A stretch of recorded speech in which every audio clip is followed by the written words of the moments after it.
நம்முடைய தாய் தந்தையாகிய கடவுளாலும் நம் ஆண்டவர் இயேசு கிறிஸ்துவினாலும் நம் அனைவருக்கும் அருளும் அமைதியும் உண்டாயிருப்பனவாக. ஆமென். கண்களை மூடி ஆண்டவரை நோக்கி வேண்டிக் கொள்வோம். அனைத்து ஆசீர்வாதத்திற்கும் ஊற்றும் காரணமாயிருக்கிற எங்கள் அன்பின் நல்ல கடவுளே, தாயும் தந்தையுமானவரே, இந்த புதிய வாரத்தின் முதல் நாள் காலை வேளையிலே உம்முடைய திருமுறையிலே வந்து நாங்கள் உம்மை வழிபடவும், ஆண்டவரே உமக்கு நன்றி ஏறெடுக்கவும், நீர் அருளுகின்ற பாவ மன்னிப்பையும் உம்முடைய பேரிரக்கத்தையும் பெற்றுக்கொள்ளவும் இப்பொழுது எங்களுக்கு துணை செய்திருக்கின்றபடினாலே உமக்கு நன்றி செலுத்துகிறோம். இப்பொழுதும் உம்முடைய வார்த்தைக்கென்று எங்களுடைய செவிகளையும் எங்களுடைய உள்ளத்தையும் உம்முடைய திருமுறையிலே ஒப்புவிக்கிறோம். அவைகளை திறந்தருளும். உடைய ஆவியாளர் வழியாக திருமறையின் மறைபொருளை விலகிக் கொள்ள எங்களுக்கு ஆற்றல் வழங்கியருளும். எங்கள் ஆண்டவர் மீட்பெருமாக இயேசு கிறிஸ்துவின் வழியாய் வேண்டுதல் செய்கிறோம் எங்கள் அன்பு நிறைந்த நல்ல கடவுளே. ஆமென். திருத்துவ திருநாளுக்கு பின்வரும் 21ஆம் ஞாயிறு என்று சொல்லப்படுகின்ற இந்த நாளிலே படித்து சிந்திக்கும்படியாக அருளுரை பகுதியாக நம்முடைய திருச்சபையின் முன்னோர்களால் முன்குறிக்கப்பட்டுள்ள நற்செய்தி பகுதி தூய யோவான் எழுதின நற்செய்தி நூல் 4ஆம் பிரிவு திருவசனங்கள் 46 தொடங்கி அந்த அதிகாரம் முடிய இருக்கின்ற வசனங்களை படிக்க அனைவரும் எழுந்து நின்று கவனமாக கேட்போம். யோவான் 4ஆம் பிரிவு திருவசனங்கள் 46 தொடங்கி.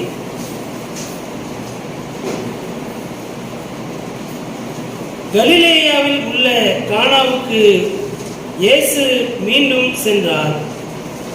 அங்கேதான் அவர் தண்ணீரை திராட்சை ரசம் ஆக்கியிருந்தார். கப்பர்நாகுமில் அரசு அலுவலரின் மகன் ஒருவன் நோயுற்றிருந்தான். இயேசு யூதேயாவிலிருந்து கலிலேயாவுக்கு வந்திருப்பதாக கேள்விப்பட்ட அரசு அலுவலர் அவரிடம் சென்று சாகும் தருவாயில் இருந்த தம் மகனை நலமாக்க வருமாறு வேண்டினார். இயேசு அவரை நோக்கி, அடையாளங்களையும் அருஞ்செயல்களையும் கண்டாலன்றி நீங்கள் நம்பவே மாட்டீர்கள் என்றார்.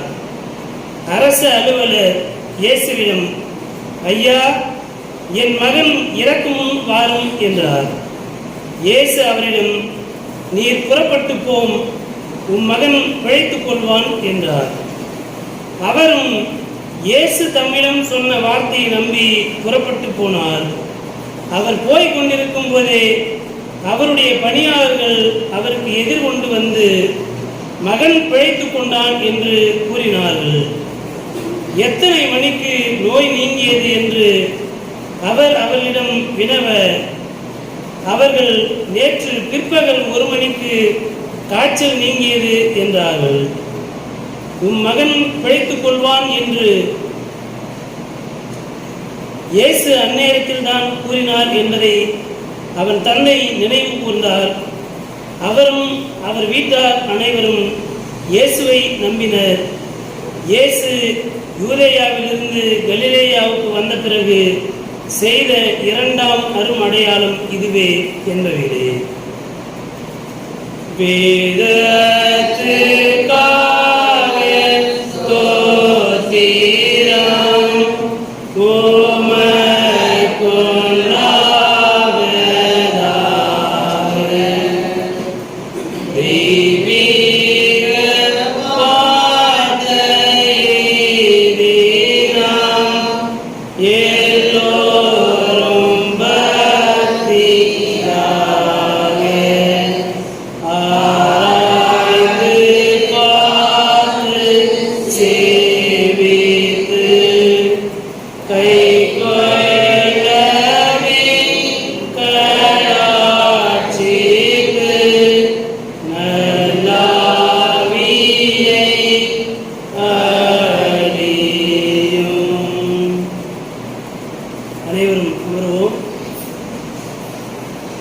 கிறிஸ்துவுக்குள் அன்பான பெற்றோர்களே, சகோதர சகோதரிகளே, அருமையான பிள்ளைகளே, உங்கள் அனைவரையும் ஆண்டவர் இயேசு கிறிஸ்துவின் திருப்பெயராலே வாழ்த்துகிறேன்.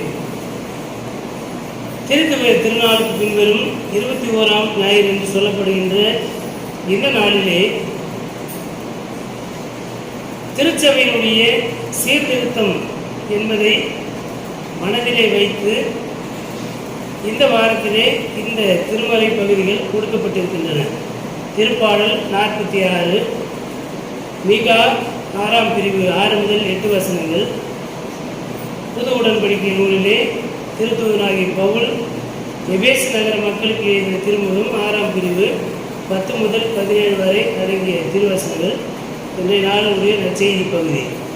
இவைகளை கொண்டு திருச்சபையினுடைய சீர்திருத்தம், திருச்சபை முதலாவது இருக்க வேண்டும், அது சீர்படுத்தப்பட்ட நிலையிலே இருக்க வேண்டும். அதை மையப்படுத்தி வருகின்ற வாரம் அக்டோபர் 31ஆம் நாள் என்ன நாள்? அக்டோபர் 31ஆம் தேதி என்ன நாள்?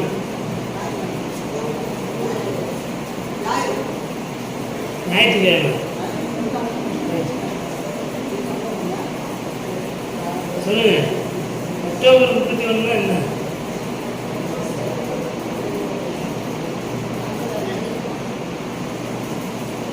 திருச்சபை சீர்திருத்த திருநாள். சரிங்களா? மார்ட்டின் லூதர் 16ஆம் நூற்றாண்டின் முதல் கால் நூற்றாண்டிலே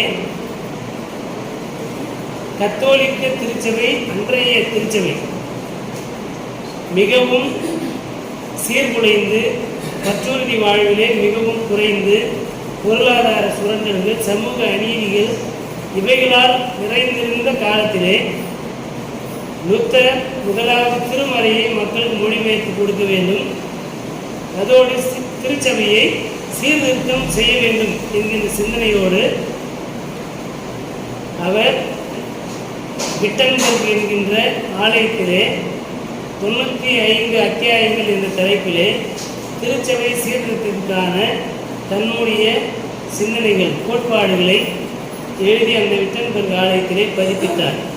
அதை குறித்து விரிவாக அடுத்த ஞாயிற்றுக்கிழமை சீர்திருத்த திருநாளாக இருப்பதனாலே அதை குறித்து நாம் அதிகமாக சிந்திப்போம்.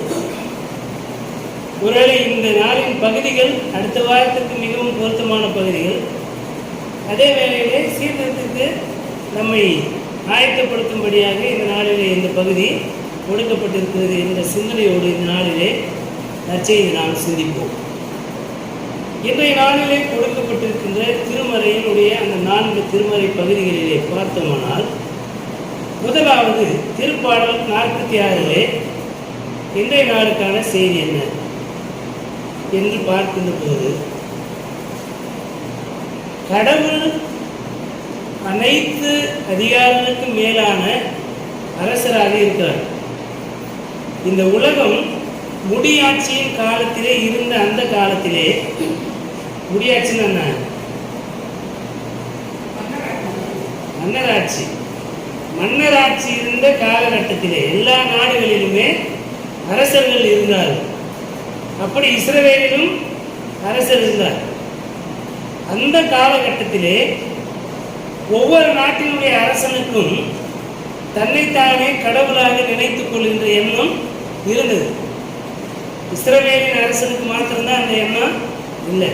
கொஞ்சம் அப்பப்போ தலை தூக்கம். ஆனால் கடவுளே அனைத்துலகின் அரசராக இருக்கிறார் என்கின்ற அந்த வசனத்தை படிக்கின்ற போது கடவுளுக்கு முன்பாக தங்களை தாழ்த்தி தங்களை சரி செய்து கொள்வார்கள். ஆனால் வேற்று தெய்வங்களை வழிபடுகின்ற பிற நாட்டு அரசர்கள் தங்களுடைய சிலையே வந்து நிறுவி அதை மக்கள் வழிபடும்படியாக தங்களே கடவுளாக என்ன பண்ணாங்க? காட்சிப்படுத்தினார்கள். அப்படிப்பட்ட காலங்கள், தானே கடவுளாக நினைத்துக் கொள்வது, தன்னையே மிகப்பெரிய அதிகாரமாக என்னை எண்ணிக்கொள்வது, அப்படிப்பட்ட எண்ணம் இருந்த காலத்திலே கடவுளே அனைத்துலகின் அரசராக இருக்கிறார். ஆகவே மனிதர் அரசராக இருந்தாலும் ஒருவராகிலும் மேன்மை பாராட்ட கூடாது. அந்த கடவுள், அந்த அரசர் எப்படிப்பட்டவர் என்றால், வில்லை ஒடித்து அம்புகளை நெருப்பினால் சுட்டெரிக்கின்ற கடவுள். ரதங்களை என்ன பண்ணுறாரு? நெருப்பினால் சுட்டெரிப்பார். அப்படின்னா என்ன அர்த்தம்? நீங்கள் உங்களுடைய நாட்டை காப்பாற்றுவதற்கு நம்பிக்கொண்டிருக்கின்ற அந்த இராணுவ தளவாடங்கள், அம்பு, ஈட்டி, கேடயம், அப்புறம் தேர், குதிரைப்படை, யானைப்படை, காலாட்படை என்று இவைகளெல்லாம் அரசனுக்கு கீழே இருக்கிற இராணுவ துருப்புகள் இல்லையா? அப்போ தன்னுடைய நாட்டை காப்பாற்ற வேண்டும்னாக்க எது முக்கியம்? இராணுவம் சரியாக இருக்கணும். அப்போ இராணுவம் இருந்தால் நாட்டை காப்பாற்றி விடலாம் என்பது எல்லா நாட்டு அரசர்கள் மக்களுடைய எண்ணம். என்னகிட்ட தான் எல்லாரையும் காப்பாற்றக்கூடிய அதிகாரம் இருக்குது, நான் தான் கடவுள் என்கின்ற எண்ணம் அரசர்களுக்கு இருந்த காலகட்டங்களிலே நீங்கள் நம்பிக்கை வைத்திருக்கின்ற அனைத்து நம்பிக்கைகளையும் என்ன பண்ணுவார்? கடவுள் அடித்து நொறுக்குவார். அவர் போர்களை ஓய பண்ணுகின்ற கடவுளாக இருக்கிறார். கடவுளுடைய அரசிலே போர் இருக்காது, அங்கே அழிக்கின்ற கருவிகள் இருக்காது, வாழ்வுக்கான கருவிகள் மாத்திரமே இருக்கும். ஆகவே கடவுளே நம்முடைய அரணும், கோட்டையும், நம்பிக்கையும், துருகமும், கேடகமாக இருக்கிறார். கடவுளே என் கேடகம். கடவுள் மீது நாம் வைத்திருக்கின்ற நம்பிக்கையே நம்முடைய வாழ்வை காத்துக்கொள்வதற்கான கேடகமாக இருக்கிறது. விசுவாசம் ஒன்றே நம்மை காக்கின்ற கேடகமாக இருக்கிறது. அதை தான் சொல்லுவேன், பற்றுறுதி, ஃபெய்த். பற்றுறுதி ஒன்றே நம்மை இந்த உலகத்தினுடைய ஆசைகள், அதிகாரங்கள், போராட்டங்கள், வன்முறைகள், துன்பங்கள் எல்லாவற்றிலிருந்து நம்மை விடுவித்து காக்கின்ற கேடகமாய் இருக்கிறது. நம்மை எதிர்நோக்கி வருகின்ற எதிராளிகள் ஏகின்ற அம்புகளை எல்லாம் அழித்து போடுகின்ற ஆற்றலுடையதாக கேடகம் இருப்பது போல நம்மிடத்திலே கடவுள் மீதான நம்பிக்கை இருக்குமேயானால் இந்த உலகத்தின் துன்பங்கள், ஆசைகள், இச்சைகள் இவைகளெல்லாம் நம்மை நெருங்கவே முடியாது. அவைகள் எல்லாவற்றையும் கடவுள் என்ன பண்ணுவார்? அழித்து போட்டு நமக்கு வாழ்வருகின்றவராய் கடவுள் இருக்கிறார். ஆகவே கடவுளின் மீது நாம் கொள்ளுகின்ற பற்றுறுதி ஒன்றே நம்மை காக்கின்ற, நம்முடைய வாழ்வை காத்து தருகின்ற கேடகமாய் இருக்கிறது. இது திருப்பாடலிருந்து இன்றைய நாளுக்கான செய்தியாக பெற்றுக்கொள்வோம். இரண்டாவது, மீகா இறைவாக்கினர் நூல் 6ஆம் பிரிவு 6 முதல் 8 வசனங்களை போய் பார்த்தோமானால் அதுவும் அரசமைந்த காலங்கள் தான்.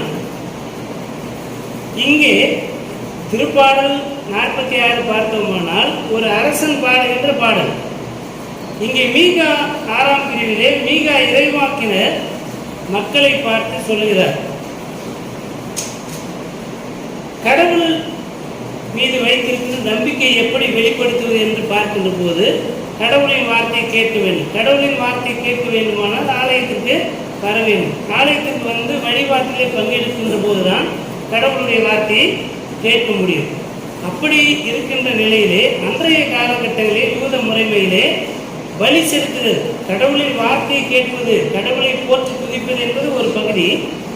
அதைவிட முக்கியமானது எதுனாக்க பலி. அதனால தான் இந்த திருமேசைக்கு பேர் என்னது? பலிபீடம் சொல்லுவோம். அது உண்மையிலே இப்போ அதுக்கு பேர் என்னது? அது பலிபீடம் கிடையாது. ஏனென்றால் அங்கே பலி செலுத்துவது கிடையாது. மனித முறைமையின்படி பலி செலுத்துவது கிடையாது. ஆனால் அங்கே ஒரு பலி செலுத்தப்படுகிறது. என்ன பலி? என்ன பலி செலுத்துகிறோம்? என்னம்மா பலி செலுத்துகிறோம்? கோத்திர பலி செலுத்துகிறோம். அப்புறம் அங்கே பலியிடப்படுகிறது. என்ன பலியிடப்படுகிறது? திருவிருந்திலே ஆண்டவர் இயேசுவினுடைய உடலும் உதிரமும் அங்கே பலியிடப்படுகிறது. ஒவ்வொரு முறையும் திருவிருந்து மேசையாக இருக்கின்ற போதெல்லாம் அங்கே ஆண்டவர் இயேசு பலியாக நமக்காக ஒப்புவிக்கப்பட்டிருக்கிறார். அதோடு கூட நாம் கடவுளின் வார்த்தை பெற்றுக்கொள்வதற்கு நம்மை ஆயத்தப்படுத்திக் கொள்கின்ற இடமாக இந்த திருமேசை அமைந்திருக்கிறது. இந்த நிலையிலே மீகா இறைவாக்கினர் என்ன சொல்கிறார்? நீங்கள் கொண்டு வருகின்ற கன்றுக்குட்டியோ, ஆட்டுக்குட்டியோ, புறா குஞ்சுகளோ உங்களுடைய பாவங்களை நிவர்த்தி செய்ய முடியாது. அவைகளுடைய இரத்தத்தை கொண்டு என்னை நீங்கள் திருப்தி செய்துவிட முடியாது. ஏனென்றால் நீங்கள் என்ன நினைக்கிறீங்கன்னா, நீங்கள் ஆட்டுக்குட்டியையும் கன்றுக்குட்டியும் கொண்டு வந்து அவைகளை வெட்டி அதனுடைய இரத்தத்தை பலிபீடத்தின் மீது ஊற்றிவிட்டால் பாவம் நிவர்த்தி ஆகிவிட்டது என்று எண்ணுகிறீர்கள். அப்படி பாவம் நிவர்த்தி ஆகிவிட்டது என்று கடந்த கால பாவத்திற்காக மன்னிப்பு கேட்டுவிட்டு திரும்ப என்ன பண்ணுறீங்க? நீங்கள் புதிய பாவங்களை செய்கிறீர்கள். திரும்பவும் கோயில் விட்டு வாசப்பை விட்டு போன பிறகு திரும்பவும் பாவம் செய்கிறோம். ஆகவே நீங்கள் பலி செலுத்தி தான் பாவ மன்னிப்பு பெற முடியும் என்றால் ஒரு நாளும் நாம் பாவ மன்னிப்பை பெறவே முடியாது. நம்ம தினந்தோறும் ஆடு மாடு மேய்ச்சின்னு தான் இருக்கணும். எதுக்கு? நம்ம செய்கிற பாவங்களுக்கு பலி எடுத்துட்டு போய் ஆடு வாங்கிட்டு இருக்க முடியுமா? விற்கிற விலைவாசிக்கு நம்மளே ஆடு மேய்ச்சா தான் உண்டு. அப்போ தினந்தோறும் ஆடு மேய்ச்சிட்டே இருந்தால் பலி செலுத்திட்டே இருந்தால் அங்கே மந்தையில் ஒன்றுமே இருக்காது. ஆகவே நாம் நம்புகின்றபடி ஆட்டுக்குட்டியினுடைய ரத்தத்தினாலோ அல்லது புறாக்குட்டிகளுடைய ரத்தத்தினாலோ கன்றுக்குட்டிகளுடைய ரத்தத்தினாலோ நம்முடைய பாவங்கள் நிவர்த்தியாகாது. ஏனென்றால் நீங்கள் அது வேறு ஒரு உயிராக இருக்கிறதுனால அதை குறித்த கரிசனை உங்களுக்கு இல்லை. வெட்டினமா, ரத்தத்தை ஊற்றுறோமா, கறி வேக வச்சோமா, சாப்பிட்டோமான்னு இருக்கிறீங்க. நம்முடைய ரத்தம் சித்தப்படுமையானால் பயம் இருக்கும்ல. இந்த தப்பு பண்ணனாக்கா கடவுள் நம்ம கைது சீவிடுவாருன்னா என்ன பண்ணுவான்? ஒரு பயம் இருக்கும். அந்த பயம் என்ன பண்ண நமக்கு இல்லை. ஆட்டுக்குட்டி ரத்தத்தை சிந்திவிட்டால் பாவம் மன்னிக்கப்பட்டு விடும் என்கின்ற எண்ணத்திலே நாம் தொடர்ந்து பாவம் செய்து கொண்டே இருக்கிறோம். அதை சொல்லிட்டு தான் ஆண்டவர் மீகா சொல்றாரு, இவைகளை எல்லாம் கடவுள் விரும்புவதில்லை. கடவுளே பேசுவதாக சொல்லுகிறார். ஓ மானிடா, நல்லது எது என்பதை கடவுள் தம்முடைய வார்த்தையின் வழியாக காலங்கள் தோறும் என்ன பண்ணியிருக்காரு? சொல்லியிருக்கிறார். ஓசையின் மூலமாக திருச்சட்டத்தின் வழியாக கொடுத்திருக்கிறார்கள். நீதி தலைவர்கள் வழியாக ஆண்டவர் எச்சரித்து வந்திருக்கிறார். தொடக்கம் முதல் மனுக்குலம் உருவாக்கப்பட்ட காலத்திலிருந்து ஆண்டவர் மனுக்குலத்தோடு பேசிக்கொண்டே இருக்கிறார். ஆனால் அவருடைய வார்த்தைக்கு நாம் செவி கொடுக்காமலே இருக்கிறோம். இப்பொழுதும் ஆண்டவர் சொல்கிறார், கடவுள் விரும்புகின்ற வழிபாடு, கடவுள் விரும்புகின்ற பலி என்பது என்ன? அப்போ பலி முறைமைகளை புறம் தள்ளுகின்ற கடவுள். அங்கே பார்த்தோம்னால் போர்களை ஓய பண்ணுகின்ற கடவுள், இங்கே பலி முறைமைகளை ஓய பண்ணுகின்ற கடவுள். எப்படி ஓய பண்ணுகிறார்? இந்த நீங்கள் நம்புகின்ற இந்த பலி செலுத்துகின்ற முறைமையெல்லாம் நான் விரும்புவது கிடையாது. நான் விரும்புகின்ற வழிபாடு, நான் விரும்புகின்ற பலி என்பது உங்களுடைய உள்ளத்திலே தாழ்மை இருக்க வேண்டும், உங்களுடைய உள்ளத்திலே நியாயம் இருக்க வேண்டும், உங்களுடைய உள்ளத்திலே இரக்கம் இருக்க வேண்டும். இதை தான் கடவுள் உங்களிடத்திலே எதிர்பார்க்கிறார். அப்போ நியாயம் செய்கின்றவர்களாக இருக்க வேண்டும். நம்முடைய உள்ளத்திலே நியாயம் இருந்தால்தான் நம்முடைய பேச்சிலே நியாயம் இருக்கும். நம்முடைய பேச்சிலே நியாயம் இருந்தால்தான் நம்முடைய செயல் நியாயமானதாக இருக்கும். ஆக சிந்தை, வார்த்தை, செயல், இது மூன்றும் நீதி நிறைந்தவைகளாக இருக்க வேண்டும். எப்படிப்பட்ட நீதி நிறைந்தவைகளாக இருக்கணும்னா, ஒருதலை பட்சமான நீதி அல்ல, மனித நீதி கிடையாது, எனக்கேற்ற மாதிரி நியாயங்களை வளைத்துக் கொள்வது அல்ல, மாறாக இறை நீதியை நிலைநாட்டுகின்றவராக இருக்க வேண்டும். பொதுவாகவே அதிகாரத்தில் இருக்கின்ற போது மற்றவர்களை விட நாம் ஒரு பொறுப்பிலே ஒரு அதிகாரத்தில் மேலே இருந்தோம்னா மக்கள் சொல்லுகிற நியாயத்தை நம்ம என்ன பண்ணுறதில்ல, கேட்பது கிடையாது. சபையார் ஒரு நியாயத்தை வந்து ஐட்டு சொன்னால் அதெல்லாம் கிடையாது, நான் சொல்றது நீ செய் என்று சொல்லுகின்ற அந்த அதிகார தோரணை. அப்போ நான் விரும்புவதைத்தான் நியாயம் என்று நிலைநாட்டுவதற்கு என்னுடைய அதிகாரத்தை என்ன பண்ணுது, தவறாக பயன்படுத்துவது. ஆகவே என்னுடைய நீதி அல்ல, நான் நம்புகின்ற என்னுடைய சுய நீதியை செய்வது அல்ல கடவுளின் நீதி. கடவுளின் நீதி என்பது வலுவானது. அது இருதிறத்தாருக்கும் சமமாக நடுநிலையாக முறையான விசாரணையோடு நடத்தப்பட வேண்டும். கடவுளின் நீதி என்பது புறம் தள்ளப்பட்டவர்களுக்கும் ஒடுக்கப்பட்டிருக்கின்ற மக்களுக்கும் பாதிக்கப்பட்டவன் சார்பில் என்று கடவுள் நியாயம் செய்கின்ற கடவுளாக இருக்கிறார். ஆனால் இன்றைக்கு நாம் வாழ்கின்ற சூழலே திருச்சபையானாலும் சமூகமானாலும் பார்த்தோமானால் அதிகாரத்தில் இருக்கிறவர்களுடைய நியாயமெல்லாம் எப்படி இருக்காங்க, தங்களை நீதிமான்களாக காண்பித்துக் கொண்டு மக்களை குற்றப்படுத்துகின்றவர்களாக இருப்பதுதான் அதிகார வர்க்கத்தினுடைய நீதி. எந்த இடமா இருக்கட்டும், அங்கே போய் பார்த்தோமானால் எளிய மக்களுடைய நீதியை அதிகமாய் பேசுவது கிடையாது. அதிகார வர்க்கத்தை அவள் தவறு செய்தாலும் அதை நியாயப்படுத்துகின்ற ஒரு மக்கள் சமூகத்தை உடையவர்களாகத்தான் நாம் இருந்து கொண்டிருக்கிறோம். இப்படிப்பட்ட நிலையிலே கடவுளுடைய நீதியை நிலைநாட்டுகின்றவர்களாய் இருக்க வேண்டும். சக மனிதனிடத்திலே இரக்கம் பாராட்டுகின்றவர்களாய் இருக்க வேண்டும். நாம் கடவுளின் இரக்கத்தை பெற்றிருக்கிறோம். கடவுள் நமக்கு நீதி செய்திருக்கிறார். எனவே கடவுளின் நீதியை நாம் மற்றவர்களுக்கு வெளிப்படுத்துகின்றவர்களாய் செயல்படுத்துகின்றவர்களாய் இருக்க வேண்டும். கடவுளுக்கு நாம் பெற்றிருக்கின்ற பேர் இரக்கத்தையும் பேர் ஆற்றலையும் பேரருளையும் மற்றவர்களுக்கு பகிர்ந்து கொடுக்கின்றவர்களாய் நாம் இருக்க வேண்டும். ஆகவே சகோதர அன்பு உடையவர்களாய் இருக்க வேண்டும். கடவுளுக்கு முன்பாக தாழ்மை உடையவர்களாய் இருக்க வேண்டும். மனித அதிகாரங்களை கண்டு அஞ்சுவது அல்ல கடவுளுக்கு முன்பாக தாழ்மையாக இருப்பது. நம்முடைய உள்ளத்திலே தாழ்மை இருக்க வேண்டும். கடவுளுக்கும் கடவுளுடைய வார்த்தைக்கும் நாம் கீழ்ப்படுகின்றவர்களாய் இருக்க வேண்டும். கட்டளைகளை நடைமுறைப்படுத்துகின்றவர்களாய் கடைபிடிக்கின்றவர்களாய் நாம் இருக்க வேண்டும். இந்த மூன்று. ஆகவே கடவுளுடைய நியாயம், கடவுளுடைய இரக்கம், கடவுளுக்கு முன்பாக தாழ்மையாக நடந்து கொள்வது, இத்தகைய பண்பு நலன் உடையவர்களாக நாம் இருப்பதற்கு மீகா இறைவாக்கினர் நமக்கு அழைப்பு விடுக்கிறார். மூன்றாவது திருத்தூதனாகிய பவுல் சொல்லுகின்ற போது, நாம் இந்த உலகத்தினுடைய போர் ஆயுதங்களை அல்ல, இறையரசுக்கான போர் ஆயுதங்கள் என்று சில இருக்கின்றன. கடவுளுடைய அரசுக்கான ஆயுதங்கள் என்பது என்ன என்பதை குறித்து தான் எபேசியர் 6ஆம் பிரிவு 10 முதல் 17 வசனத்தில் சொல்லியிருக்கிறார்.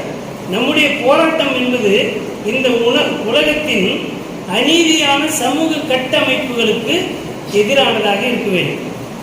இந்த சமூகம் காலனி ஆதிக்கம் நிறைந்ததாக இருக்கு. அன்றைக்கு பவுல் வாழ்ந்த காலத்திலே ரோமை காலனி ஆதிக்க சூழலிலே ஒரு பொலிட்டிக்கல் சட்டையர் என்று சொல்லுவோம், அரசியல் என்ன சொல்லுது, அரசியல் நையாண்டித்தனம் பண்ணுறது சொல்லுவோம் இல்லையா. அப்போ அந்த மொழி நடையை நேரடியாக வெளிப்படையாக சொன்னாக்க இப்போ இராணுவம் நம்மளை வந்து என்ன பண்ணிடலாம், குத்தி போடும். காலனி ஆதிக்கத்தில் பேச்சுரிமை என்பதே கிடையாது. அப்போ ஒரு செய்தியை நாம் பகிர வேண்டுமேயானால் அதற்கென்று போர் வயசு வச்சு தான் என்ன பண்ண முடியும், பேச முடியும். அப்படிப்பட்ட அந்த காலங்களிலே பவுல் 2 விதமான செய்தியும் சொல்லுகிறார். ஒன்று, இந்த உலகத்தின் அதிகாரத்தை எப்படி எதிர்கொள்வது என்பதையும், இறையரசனுடைய அதிகாரம், இறையரசின் வாழ்வு, கடவுள் அரசராக இருந்தால் அந்த அரசிலே நாம் பங்கேற்பதற்கு, அந்த அரசை அடைவதற்கு தடையாக இருக்கின்றவர்களை எப்படி மேற்கொள்வது என்பதற்கான போர் ஆயுதங்களை குறித்து தான் பவுல் இங்கே சொல்லியிருக்கிறார். அந்த வசனங்களை நாம் மீண்டும் படிப்போம். திருவிழியத்திலிருந்து படிக்கிறேன், கவனிங்க. கொல்லாத நாள் வரும்போது எதிர்த்து நின்று அனைத்தின் மீதும் வெற்றி பெற்று நிலைநிற்க வல்லமை பெறும்படி கடவுள் அருளும் எல்லா படைக்கலங்களையும் எடுத்துக்கொள்ளுங்கள். ஆகையால் உண்மையை இடைக்கட்சியாக கட்டிக்கொண்டு, உண்மையை இடைக்கட்சியாக கட்டிக்கொள்ள வேண்டும். உண்மைன்றது எப்படி இருக்கணுமா, இடைக்கட்சின்னா மானத்துக்கு சமமானது. உண்மை இல்லைன்னா மானம் இழந்த மனிதனுக்கு சமமாக இருப்போம். ஆகவே உண்மையை நாம் இடைக்கட்சியாக அணிந்து கொள்ள வேண்டும். நீதியை மார்பு கவசமாக அணிந்து கொள்ள வேண்டும். அமைதியை அருளும் நற்செய்தியை அறிவிப்பதற்கான ஆயத்த நிலையை உங்கள் காலில் மிதியடிகளாக போட்டுக்கொள்ளுங்கள். என் நிலையிலும் நம்பிக்கை என்னும் கேடயத்தை பிடித்து கொள்ளுங்கள். அதை கொண்டு தீயோனின் தீக்கணைகளை எல்லாம் அணைத்துவிட முடியும்.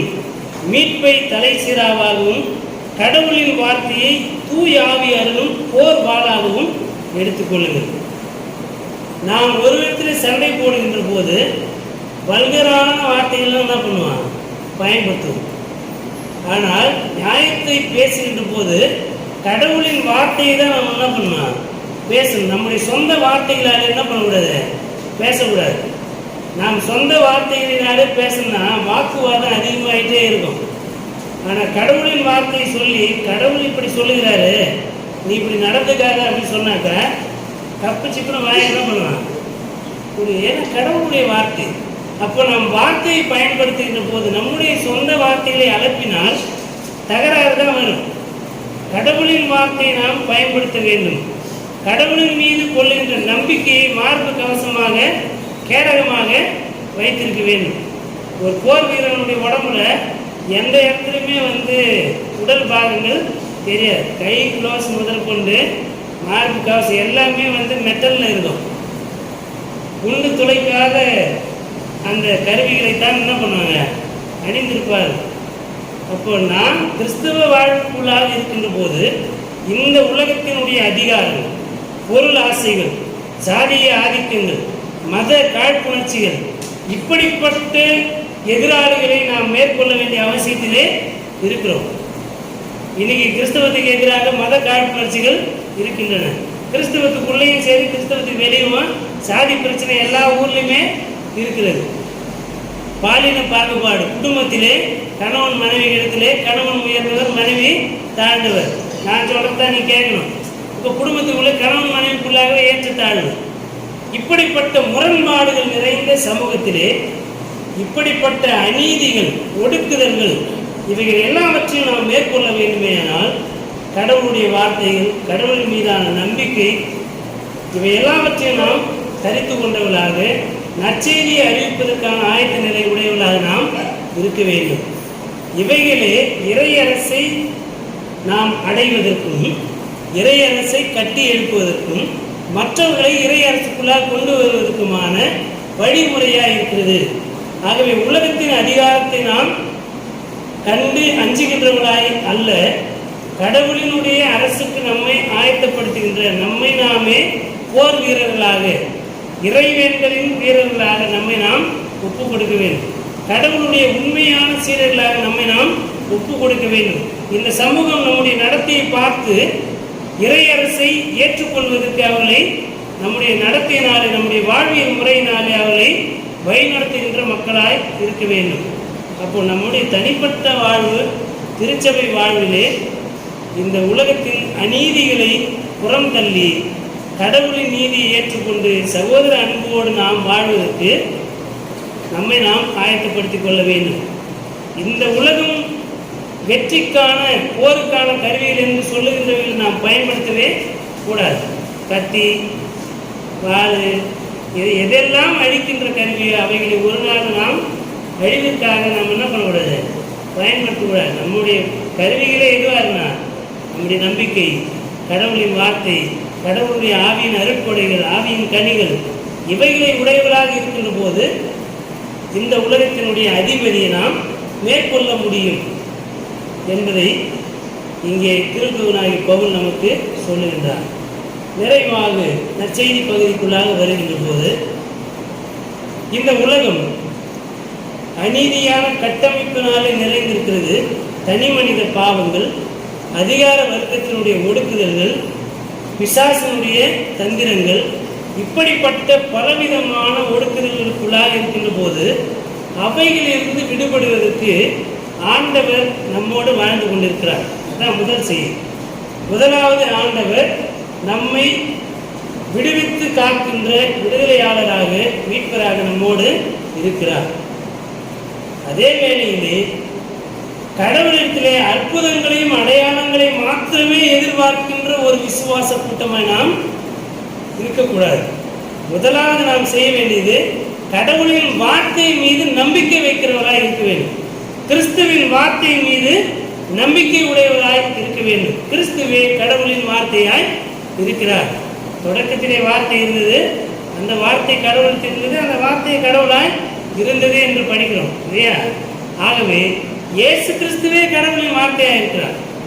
அவர் வழியாக வெளிப்படுகின்ற கடவுளின் ஆற்றலையும் அருளையும் வார்த்தையும் வழிநடத்துவதற்கான ஆலோசனைகளையும் சரியாய் ஏற்றுக்கொண்டவர்களாக கிறிஸ்துவை ஏற்றுக்கொள்ள வேண்டும், கிறிஸ்துவை அறிக்கை செய்ய வேண்டும், கிறிஸ்துவை அங்கீகரிக்க வேண்டும்.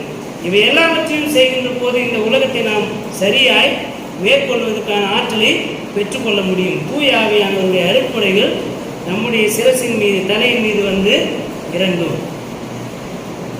அந்த நம்பிக்கை குறைவுள்ளவர்களாக ஒரு மக்கள் கூட்டம் இருக்கின்ற போது ஒரு தகப்பன் தன்னுடைய மகனுக்காக என்ன பண்ணுறாரு, அன்றாடுகிறார். என்னுடைய மகன் இறந்து போகிற நிலைமையில் இருக்கிறான், நீர் வந்து நலமாக்கும் ஆண்டவரே என்று சொல்லுகின்ற போது அங்கே அவருடைய மனநிலை என்னவாக இருந்தது என்பதைத்தான் ஆண்டவர் சொல்கிறார். நீங்கள் அற்புதங்களையும் அரும் செயல்களையும் அடையாளங்களையும் மாத்திரமே நம்புறீங்களே தவிர என்னுடைய வார்த்தையை நீங்கள் என்ன பண்ணல, நம்பலை. ஆண்டவரே நீர் ஒரு வார்த்தை சொல்லும், என் மகன் பிழைத்துக் கொள்வான் என்று அந்த தகப்பனால் சொல்ல முடியல. ஏனென்றால் சரியாய் கற்றுக் கொடுப்பதற்கு ஆள் இல்லை. இன்னைக்கும் திருச்சபையாகட்டும் எந்த ஊழியமாக இருக்கட்டும் என்ன செஞ்சுட்டு இருக்கிறான், கடவுளின் வார்த்தையை சுத்த சுவிசேஷமாய் உண்மையான நற்செய்தியாய் கிறிஸ்துவின் மனநிலையோடு கற்பிக்கின்ற ஊழியக்காரர்களை நம்ம ஊழியக்காரராகவே அங்கீகரிப்பது கிடையாது, ஐயாவே மதிக்கிறது கிடையாது. அப்படி சீடியை காமிச்சு அப்படி காமிச்சோடனே தொப்பனம் போனாக்கா அடடா பிரமாதமான ஊழியக்கார், அப்படிதானே? இயேசுவின் காலத்தில் எப்படி அரும் அடையாளங்களையும் அற்புதங்களையும் பார்த்தால்தான் நம்புவேன் அப்படின்னு சொல்லுவதற்கு ஒரு கூட்டம் இருந்ததோ அதே கூட்டம் தான் இன்னைக்கு திருச்சபையில் இருக்குது. அந்த கூட்டத்தினுடைய எண்ணிக்கை அதிகமாக இருப்பதனால்தான் இன்னைக்கு நம்ம கோயில் காலியாக இருக்குது. ஏன்னா அங்கே போனால் பாஸ்டர் வந்து நப்பத்திக்கும் கத்திக்கிட்டு வேன் கொட்டை அடிச்சுக்கிட்டு என்ன பண்ணுவாங்க, ஆடலாம் பாடலாம் குதிக்கலாம் ஏறலாம். இங்கே வந்தாங்க என்னங்க உட்கார வச்சுட்டே இருக்கிறாங்க, இது மட்டும்தான் பேசுகிறாரு அப்படின்னு நினைக்கிறேன் இல்லையா? அங்கே போனால் யார் வேணாலும் கத்தலாம் கூட்டத்தில், அதில் இருந்து வாயில் வந்ததெல்லாம் அந்நிய பாஷை சொல்லி மக்களை வஞ்சிக்கின்ற ஒரு கூட்டம் இருக்க தான் செய்து அவர்கள் தான் உண்மையான ஊழியக்காரர்கள் என்று எண்ணுகின்ற ஒரு செம்மறியாட்டு கூட்டம் கேட்டதெல்லாம் சத்தியம் நினச்சிக்கிட்டு வாழ்கின்ற மக்களும் இருக்கிறார்கள். அற்புதங்கள் அடையாளங்கள் ஆவி அனல் இறங்கணும், எங்கே எப்படி இறங்க, நெருப்பு வச்சு குளிச்சு விட்டுடலாமா? அனல் எப்படி இறங்க?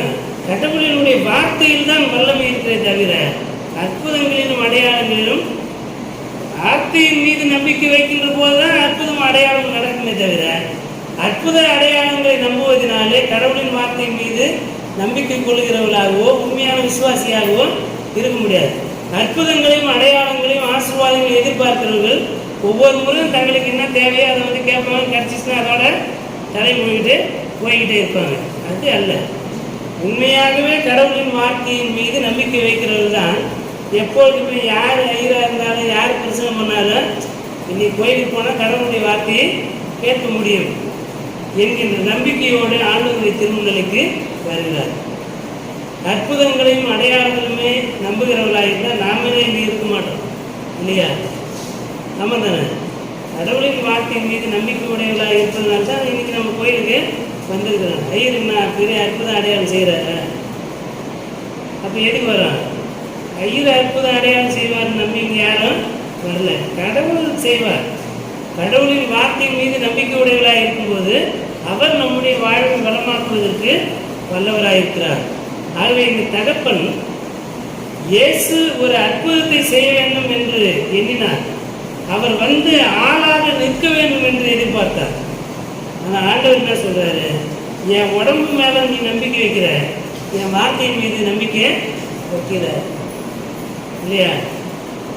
சில நேரங்களில் ஒரு நபர் மீது மதிப்பு இருந்தால் அவர் ஒரு ஆள் அனுப்புனாலே அந்த ஆளே அந்த மாதிரி என்ன பண்ணுவான், மதிப்போம்.